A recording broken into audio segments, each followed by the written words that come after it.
Hi guys, welcome back to Classic Spin. Today I'm going to be doing some dirt mining and just some regular mining. This video is pretty cool. I end up finding a lot of diamonds actually, but I almost get killed in lava too. Be prepared for that. Today I'm reading a book from A.E. Byrne. He was an Anglican clergyman in the 19th century, early 20th century too. He wrote a book called The Council of Nicaea, a memorial for its 16th centenary. I'm just reading part of the first chapter today. This chapter focuses on some of the historical backdrops for Arius, the Emperor Constantine, Eusebius of Caesarea, some other important characters. I think this is a good introductory for the Council of Nicaea. If you know a lot about it, even, it can direct you towards some primary sources.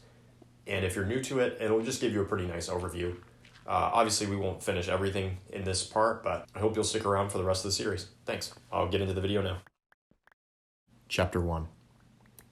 The First Ecumenical Council of the Church was summoned by the Emperor Constantine to restore peace to the great diocese and province of Alexandria, rent by the Arian heresy and the Meletian schism. The appeal made by Arius to his friends in Asia Minor and Palestine had greatly increased the area of disturbance. There were other practical considerations in view, such as the proposed agreement on the calculation of the date of the festival of Easter. But the settlement of the Arian controversy came first, and we are concerned to discover why the imperial policy brought not peace but the sword. Not many years had passed since Christianity became a permitted religion, and the persecution of Diocletian failed so completely that the joint emperors Constantine and Licinius, when they proclaimed that toleration was necessary for public peace, acknowledged its moral triumph. The way was open for Christianity to become the religion of the state. Then came a quarrel which led to a fresh partition of the empire, and Licinius was bitter against the Christians. He forbade the holding of synods and issued absurd edicts, forbidding women to go to church with men, and ordering Christians to worship in the pure air of the country, not in cities. Officials went further and put Christians to death. An end soon came through the victory of Constantine and the death of Licinius. Under imperial patronage, the triumph of the church seemed secure. And yet, all that was gained by excellent legislation, all that Constantine did for the building of churches, the costly supply of the best manuscripts of the scriptures, even the lavish hospitality offered as synods of bishops, who traveled at state expense, was outweighed by the harm done to the church through worldliness in the day of prosperity, and still more by the nemesis, which surely followed upon punishment of heretics by the state. The character of Constantine is still an unsolved enigma. His acceptance of the Christian religion had a superstitious side. As we shall have occasions to see, his shrewd insight into the possibilities of a political situation would not allow any scope to his conscience to attach him to a religious point of view. It required no sacrifice of conviction when he passed from the Orthodox to the Arian side in the great controversy.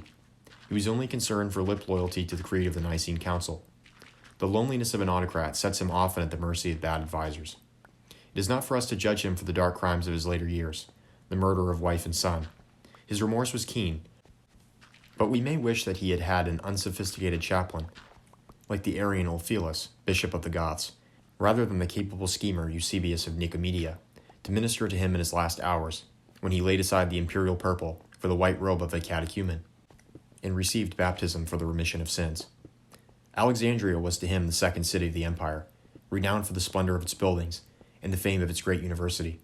Dr. Bigg, writing of the 3rd century, says, "Letters were cultivated, and the exact sciences flourished as nowhere else by the banks of the Nile.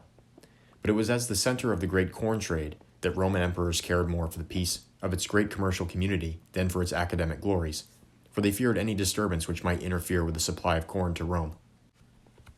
In the great church of Bocalis, where Arius ministered, and in which the patriarchs were elected, by the tomb of St. Mark, reputed founder of the Church of Alexandria, stood down by the great wharves and granaries of the magnificent harbor. The populace to which Christians in times of persecution were so often sacrificed was held down by severer repression than elsewhere, and at times they had greatly benefited by the concern of the state for its corn market.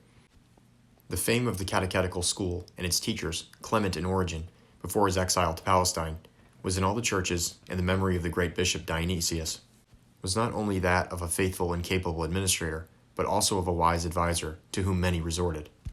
His successor, Bishop Alexander, had inherited trouble with the followers of the bishop of Lycopolis, Meletius, who had quarreled with Bishop Peter of Alexandria over the treatment of lapsed Christians. Meletius took the strict view, and when banished to the mines, organized a schismatic church of martyrs, ordaining bishops and clergy. Schwartz thinks that some words of Epiphanius suggests that during the persecution, the Bishop of Alexandria had been compelled to seek help, and had delegated his metropolitan functions to the Bishop of Lycopolis. This departure from the traditional Alexandrian policy avenged itself. Meletius used his privileged position to form a dangerous opposition. Alexander began to have trouble with Arius about AD 318. Arius had been ordained deacon by Peter, went over to the side of Meletius when Peter refused to accept their baptism, but came back to Peter's successor, Achillas, was ordained priest, and put in charge of an important church called Localis. He is described as a man of tall stature, of austere countenance, and ascetic life. He had charming manners and went about from house to house, with his sleeveless tunic and scanty cloak, popular especially among women. Certainly he was capable. As Duquesne says wittily, in Alexandria, it was not at all an exceptional thing to have a doctrine of one's own. Professor Guatkin has summarized it thus: Arianism then was almost as much a philosophy as a religion. It assumed the usual philosophical postulates, worked by the usual philosophical methods, and scarcely referred to Scripture except in quest of isolated texts to confirm conclusions reached without its help.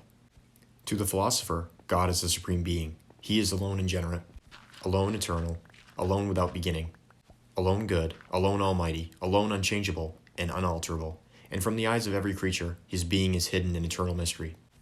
To bring this unknown being into touch with the material world, Arius felt the need of a mediator, an author of becoming whom men can know. But when he came to think out a theory of the person of the Lord, although he never set himself to lower it, and earnestly pressed its reality against Sabellianism, he was led astray by the demands of a false logic. If the essence of divinity is ingenerateness, there can be no Son of God in the strict and primary sense. Generation, moreover, implies unity of nature, which at once destroys the singularity of God. It also ascribes to the Father corporeity and passion, which are human attributes, and even subjects the Almighty to necessity, so that it is on every ground unworthy of the deity. Nor is the difficulty at all removed by Origen's unintelligible theory of an eternal generation, much less by the heathen assumption of pre-existent matter. On every ground there seemed to be no escape from the conclusion that the divine generation is a definite and external act of the Father's will, by which the Son was created out of nothing. This sounds unattractive theorizing, but Arius was a popular preacher, and he managed to express his theories in popular phrases. It was not so difficult to catch the popular ear with the argument that a father must exist before his Son, therefore there was a time when the Son was not. Applying this common-sense argument to the Godhead, we are constrained to say that the Father alone is God, and the Son is so called only in a lower and improper sense. He is not the essence of the Father, but a creature essentially like other creatures, although only begotten or unique among them. Like them, possessed of a free will and depending on the help of grace, he has a nature capable of moral change, and only his virtue kept him sinless.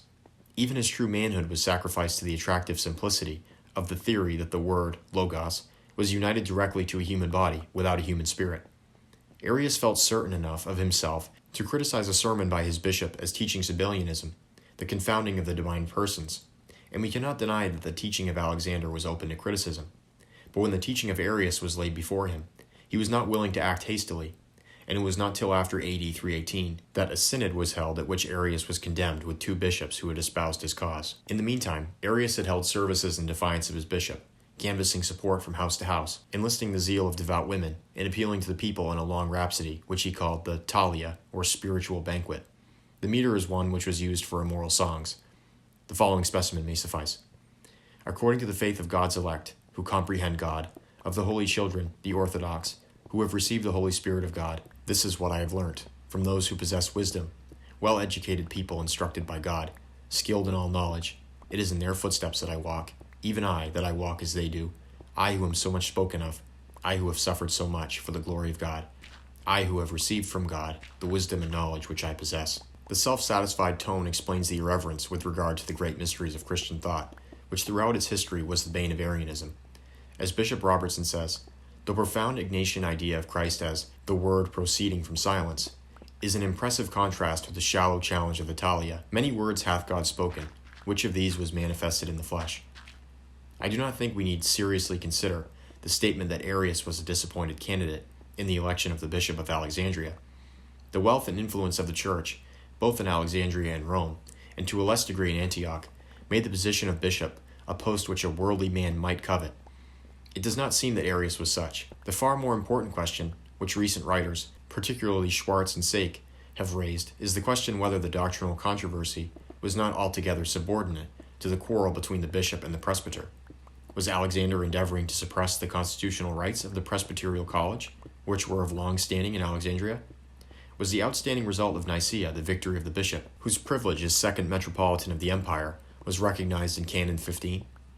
Harnack says that the Council of Nicaea was the first step taken by the Bishop of Alexandria in aspiring to the primacy of the East. But the ambitions of a later generation must not be read back into the days when the Church was emerging from obscurity to become a potential political force of the greatest importance. Probably Constantine foresaw this. Whereas Diocletian grasped at world empire by suppressing the Church, Constantine by patronage obtained it. Like Origen, Arius fled first to Palestine, to Eusebius of Caesarea, and then to Eusebius of Nicomedia, who held a synod in Bithynia which demanded his recall. Eusebius of Nicomedia and the bishops of Nicaea, Ephesus, and Chalcedon had all been fellow scholars with Arius in the school of the martyr Lucian at Antioch. Harnack calls Lucian the Arius before Arius, and says that he started from the Christology of Paul of Samosata, the theory that Christ was a man deified for moral progress. But Dr. Raven claims that Alexander's letter, which seems of first-rate importance, simply states that Lucian was for the earlier part of his active career outside the Orthodox communion, and that during this period he taught the doctrine of Paul, implying that he then maintained the distinction between father and son as between unbegotten and begotten, and the human progress and adoption of Jesus. This form of Paul's theology, modified as it is by the recognition of the persistent personality of the Logos, is exactly what his Arian pupils afterwards agreed to maintain. And in that time of uncertainty, it would not seem far removed, except in Christology, from Orthodox opinion. It is, however, clearly inconsistent with the views which he held later on after his admission to communion and at the time of his martyrdom.